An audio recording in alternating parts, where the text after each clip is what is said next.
In a society built around constant noise, choosing to step away is often misunderstood. Our modern culture treats popularity like a metric of success and views constant social interaction as the ultimate sign of happiness. When someone deliberately chooses to step out of the crowd and seek out long stretches of quiet solitude, the world often misinterprets it. People label them as lonely, isolated, or detached. But deep within cognitive psychology, we see a completely different reality. Preferring solitude isn't an escape from life, it is a sophisticated approach to self-mastery. Why do some of the most stable, creative, and clear-thinking minds experience an immediate jump in performance the second they are left completely alone? And what do they know about the power of focus that the crowd has entirely forgotten? Welcome back to Sigma Intelligence. If you are someone who actively craves deep, uninterrupted time by yourself, you've likely been told that you need to be more social. But understanding human behavior means looking past superficial labels. Today, we are putting the preference for solitude under a clinical lens.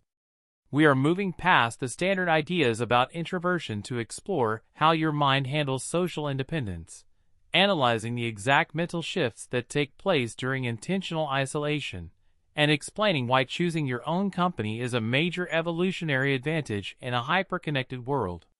To truly understand why an individual prefers solitude, we have to look directly at the neurobiology of reward pathways. The vast majority of social interactions are driven by an underlying human need for constant peer feedback. For many, a crowded room or an intense conversation delivers a quick spike of dopamine. It is an active cycle of social validation. People who prefer solitude operate on a fundamentally different neurochemical baseline. Brain imaging studies show that individuals who excel in solitude display a lower sensitivity to external social rewards. They don't look to a group to set their standards, evaluate their worth, or direct their choices. This low validation dependence gives them a rare form of psychological freedom.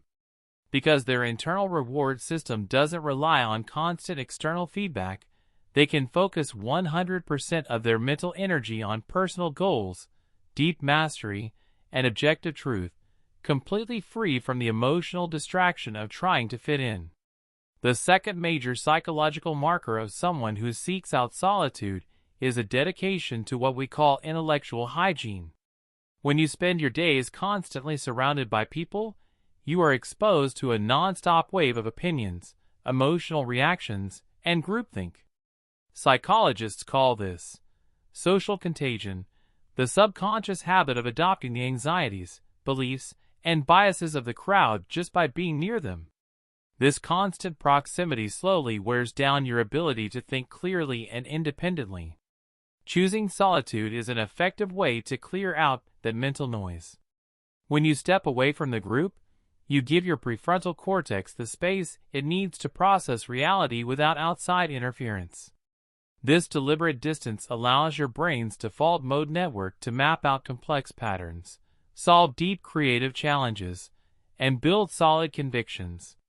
You don't step away because you are incapable of handling social situations. You step away to protect the integrity of your own thoughts. Look honestly at your daily schedule right now. When you choose to spend an evening completely by yourself, are you using that time to think, create, and build your mental strength? Or have you turned solitude into a convenient hiding spot where you can avoid the challenges of real-world interactions? There is a massive psychological difference between choosing solitude to build your personal power and isolating yourself out of social anxiety. Make sure your quiet hours are a launchpad for your focus, not a shield to hide behind. Modern culture is deeply addicted to constant distraction. People use busy social calendars and endless notifications to avoid sitting quietly with their own thoughts. But the psychology of someone who loves solitude is anchored in an entirely different skill: emotional self-sovereignty. People who thrive in solitude have mastered the rare ability to sit quietly in a room without needing outside distraction. They don't run from their internal thoughts. They observe and organize them. This builds an exceptionally high level of emotional resilience. Because they routinely face their own worries, ambitions, and doubts in quiet reflection, they are incredibly difficult to shake in high-stress situations. While the crowd panics when left without direction, the independent operator remains calm, centered, and fully controlled from within. Ultimately, preferring solitude isn't a sign of an antisocial personality or a cold outlook on the world. It is a profound realization of self-reliance.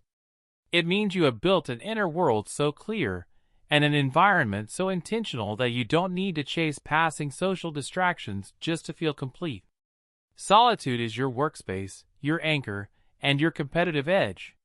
In a hyper-connected era where everyone is shouting for attention, the person who can step back, stay silent, and execute their plans in private has a massive advantage.